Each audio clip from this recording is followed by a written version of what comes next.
Hi guys, this is Alea Jan and welcome back to my YouTube channel. So for today's video, paano nga ba tayo makakapasa sa TESDA training? So ito yung struggle guys, ito yung pinakamahirap sa lahat. Akala ko nung una, yung OWA yung pinakamahirap sa lahat ng pagdadaanan kong training. Pero dito ako nahirapan sa TESDA. Partida, ano pa ako niya, ano ko na. Alam mo yung madali ako makapick up ng kung ano-anong mga ituturo sa akin. Pero pagdating sa TESDA, nasabaw talaga ako. So, first day, ito palang training center is nasa Manila to. So, parang, saan ba ako bumaba nun? Pedro Hill. And then, naglakad ako, sinundo ako nung, nakalimutan ko na, ang dami kong MCC1 siya, TESDA Training MCC1 yung name niya. So medyo guys, may mga mental disorder. Yung dyan, yung may-ari tsaka yung nagti-training, sila malala, grabe sila maggalit sa tao, grabe yung sigaw nila. Hindi naman sa minumura, pero parang gano'n na din. Hindi ko lang alam kung meron pa ako ng mga record kung paano sila magsalita. The way na ipapahiya nila yung ibang mga nagtitraining, lalo yung mga Bisaya. Yung halata talaga, Bisaya din naman ako. Lalo yung halata na Bisaya na galing talagang Mindanao. So, kasi syempre, kakaluwas lang nila dito sa Manila. Yung mga damit nila is napakasimple, ganyan. Alam mo yung talaga, manang, ganun. Nag-a-apply sila as domestic helper sa Middle East naman. So, nahalo lang ako doon. Ako lang yung mag-isa na papunta ng Hong Kong. So, ang first na pagdadaanan mo doon is makinig ka muna sa lecture nila. Pagdating doon, umupo ka. And then, magsisimula na sila ngayong pagalitan.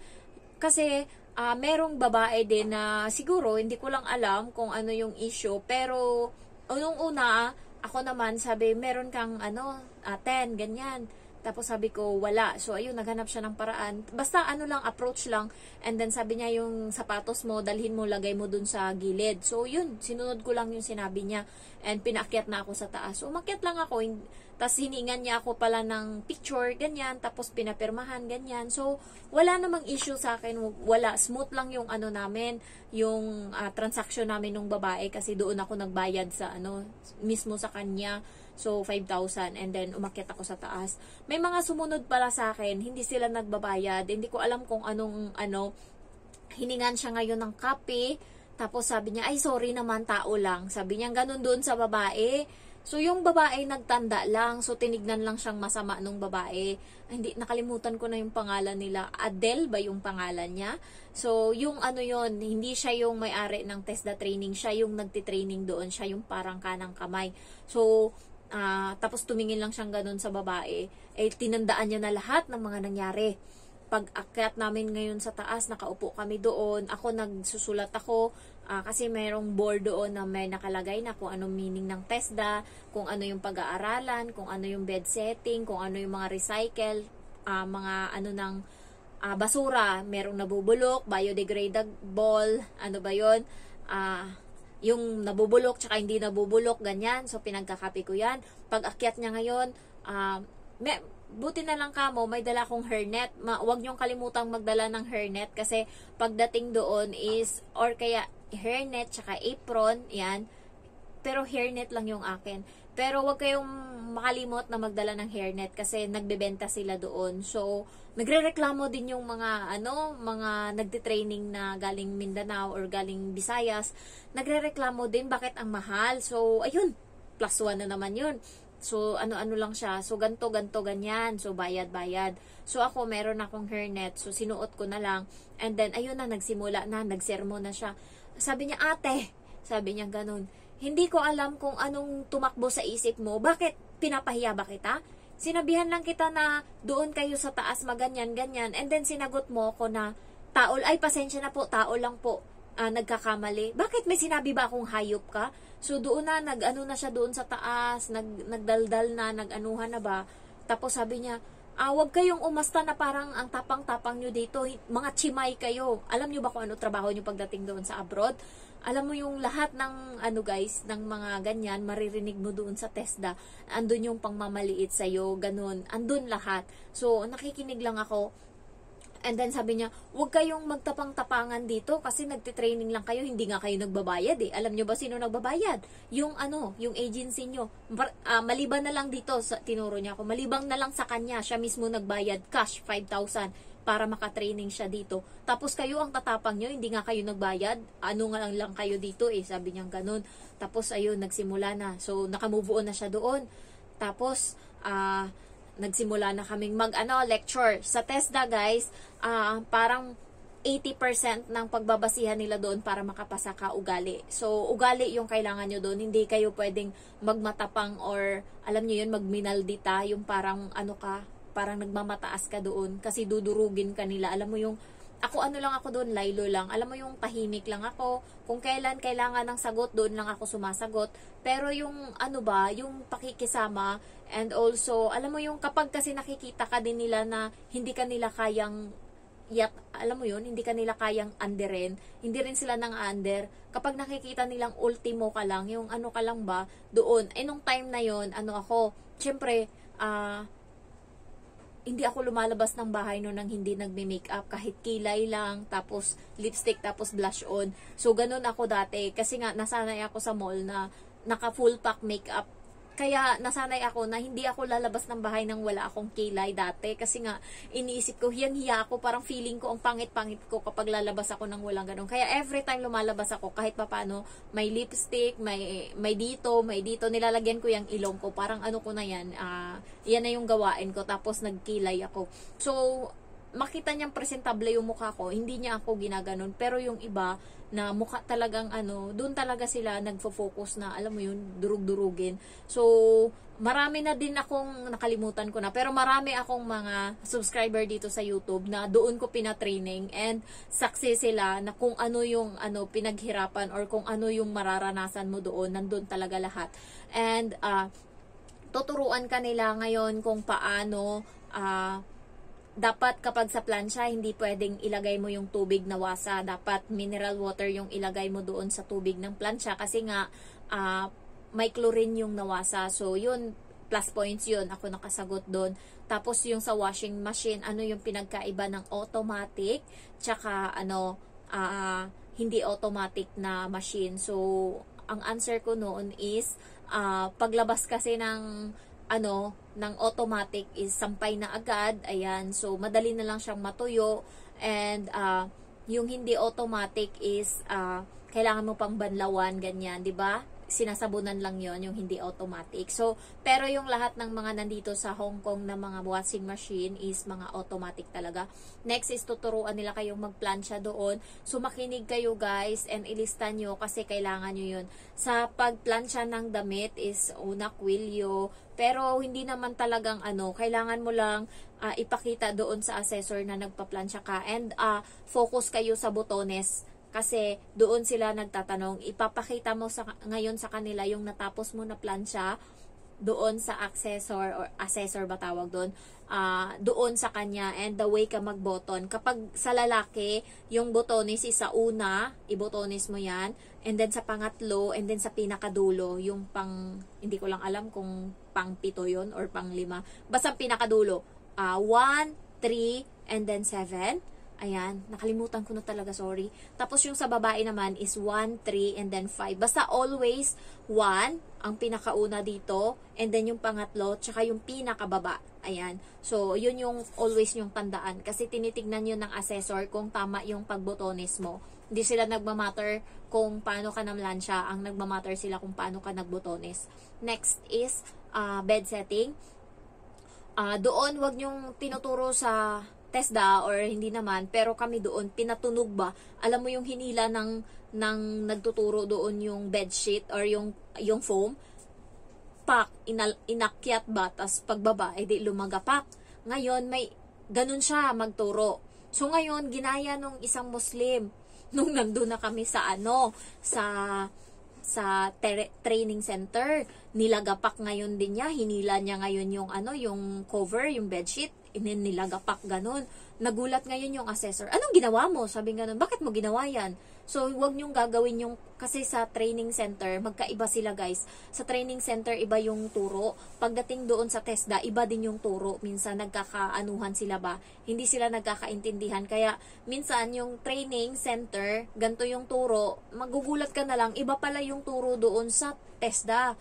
So, buti na lang ini-excuse nila. So, ayun, pinatunog nga nung Muslim yung yung bedsheet, tapos pinagalitan siya ng bakla na sa amin, na nag-assess. So, yun, bawal yun. And the next is, paano ngayon maglinis ng living room. So, hindi ako marunong yan. Ang gawa ko lang, sinundan ko. Observant kayo dapat, na tingnan nyo yung mga nauna sa inyo. Tapos, paano nila gawin. Importante din na kailangan alam nyo kung ano yung mga items na gagamitin. Yung mga cobwebber, alam nyo yung yung pamaypay na matangkad, kung para saan, sa kisame, ganyan. So, alamin nyo kung mayroon yan doon sulat or mga things na kung ano yung mga kailangan na mga gamit para sa paglilinis ng ganito, ganyan. Kailangan masaulo nyo yan. Next is, ano pa ba? Dalawa to guys, sa training center to and sa assess mismo yung sinasabi ko sa inyo. Next is, papaanuhin kayo ngayon ng floor polisher. Yun yung mabigat, yun yung struggle ako sa lahat kasi nga mahirap siyang pasundin sa'yo. Minsan dinadala ka niya sa gilid, pwede kang makabasag, kaya yun yung ituturo talaga sa inyo doon sa training center. And sa training center, yung floor polisher nila or yung pang cleaning nila sa floor is mabigat, kaya doon na sisiksik yung yung gamit na yun doon sa gilid. So, importante na alam nyo kung paano gamitin yun. Kasi doon sa training center, ipapagamit sa'yo yung floor polisher. Next is vacuum. Ipapagamit din sa'yo yan. Yung vacuum namin dito sa bahay is iba. Pero yung vacuum sa training center, madali lang. Ituon nyo lang guys yung parang tobo niya doon sa sopa ba. Ayan, ganun-ganon nyo lang. Paano mag-vacuum? Ganunin ka ng assessor. Paano maggamit ng floor polisher? Ganyan. So, paano ngayon maglaba? So, ang sasabihin nyo is hiwalay yung puti sa decolor. Tapos, yun, unahin mo munang labhan yung puti. Ganyan-ganyan. Tapos ilagay yung sabon, unahin nyo yung lagyan niyang sabon, ganyan. Kasi i-demo mo lang. Lagyan muna ng sabon, tsaka mo ngayon i-on. Ayan. Tapos pindutin mo ngayon yung ganyan, kung ano yung settings na tinuturo sa TESDA training. Tapos i-play mo na or i-start. Play yung akin. Basta i-start. Last is pinakala sa lahat na pipindutin mo sa washing is yung start. And then okay na. Sa linis naman ng bathroom, yung tandaan nyo na yung brush na nandun sa gilid, hindi yun brush sa semento or sa tiles, brush yun siya sa loob ng toilet bowl. Kasi yung Muslim nga na nauna sa akin is ginamit niya yun pang brush doon sa toilet, alam mo yun sa tiles, sumigaw yung bakla, anong ginagawa mo? Bakit mo ginanyan?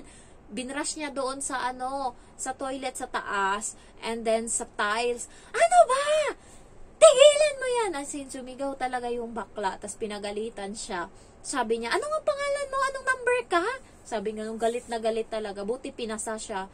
Yun nga, kailangan sa attitude kasi guys, nagmamatter. Kahit hindi siya marunong, kasi nga, hindi siya naka-attend ng first day namin, kaya wala siya masyadong alam. Ang nag-focus lang siya sa bed setting. Doon lang siya talaga, doon sa bed setting, tinuturuan pa namin siya. Doon sa training center, dami ng galit sa kanya. Sinermonan na siya doon, pinagalitan na siya. So, nagpapakumbaba talaga siya. Hindi siya sumagot, ganyan-ganyan. Kasi nga, mali nila. Uli na sila dumating. Hindi ko alam saan sila nagpunta. Bakit late na sila dumating. Next is, yun nga, kailangan sa paglinis ng bathroom, i-flush mo yung toilet muna, tsaka mo ngayon linisan, lagyan mo ng i-flush mo muna yung bowl, and then lagyan mo ng chemical kung ano yung pinapalagay nila dyan, and then tsaka mo ngayon i-brush nung brush, okay? And then takpan mo ngayon, tas i-flush mo, tas tsaka mo ngayon punasan yung gilid ng toilet. So, ganun yung way. And then sa paglinis ng bowl or ng sink is ganun din, lagyan mo ng chemical and punasan mo ng towel or basta hugasan mo, ganyan. And yung floor is sa amin dito map lang, pero sa training center is pwede mo siyang kuskusin ng brush or hindi ko alam kung ano pang kuskus dyan, pero wag yung brush na sa toilet. So, ganun lang. Next is, doon naman tayo magdako sa pagluluto. Sa pagluluto, guys, is doon yung pinakamahirap. Yun yung obserbahan nyo, lalo pag kayo yung nakakuha ng chicken kabsa, yung pagkain ng mga Arabic. So, mahirap yun sa lahat. Yung pinakamadali is pasta. Next is yung akin, sweet and sour. So, madali yung sa akin. Merong salad, Cobb salad. Madali lang din yung Cobb salad.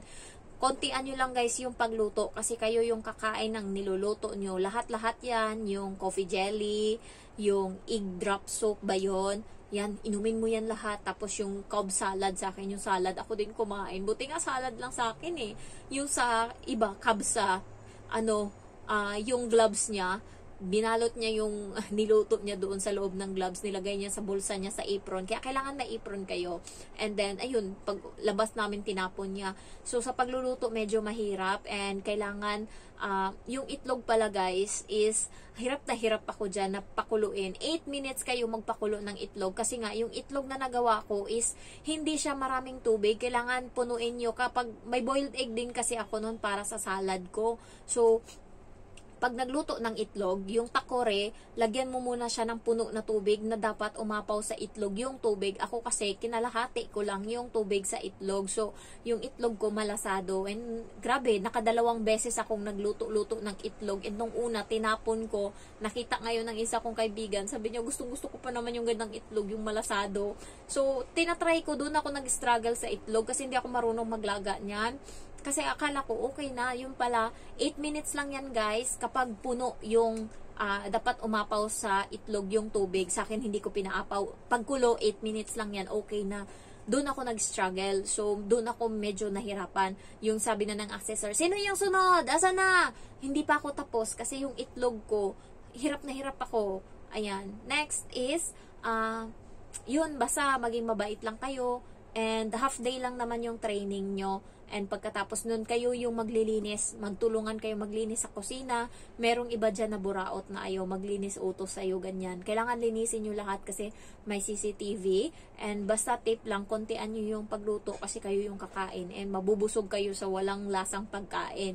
Ayan. So, kailangan nyo ding makiramdam sa mga kasama nyo kasi nga 4 yung kalan and then 4 din kayong magluluto dyan. So, bigaya na lang talaga kayo. Ayan. So, yung iba nagtuturuan and napagalitan yung isang nagturo. Kasi nga, yung Muslim hindi marunong kasi hindi siya bigla siyang sinalang sa assessment pero hindi siya, na-late nga siya.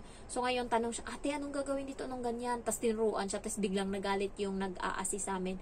Huwag mong turuan yan. Gawin mo yung sarili mo. Sabing ganun sa kanya. So, ngayon, iwas na siya. So, wala na ngayon nagtuturo doon sa Muslim. Ewan ko kung basta nakapasa naman yung chicken kabsa niya. Marami kasi nilalagay, may mga kung ano-ano pa. Mga saffron. Ano ba yan? Yung mga nilalagay dyan sa chicken kabsa, yung mga pagkain ng Arabic. So, ayan lang guys, good luck sa inyo. May papel yan na ibibigay, ganito kakapal. Pag-aralan nyo yan, ayan. Especially yung pagsiserve ng pagkain, yung dapat yung kamay mo nasa likod and then hawak mo ngayon yung tray. Excuse me sir, can I bus out? Ganyan, excuse me sir, can I serve your ganun-ganun. Yung conversation, pag-aralan nyo yan, importante yan guys. Isa yan sa pinaka-importante sa lahat. Diyan nagmamatter lahat.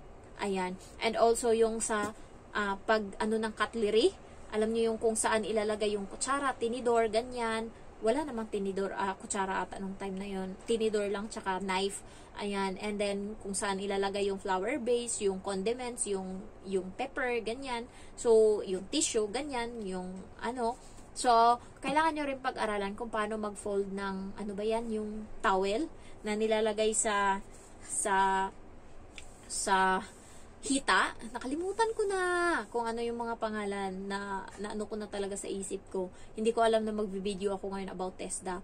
So, ayun, importante yun lahat and makinig kayo, magbigayan kayo and also the attitude, dapat importante yan, 80% attitude. So, ayun lang guys. Thank you for watching and I love you all. Bye-bye.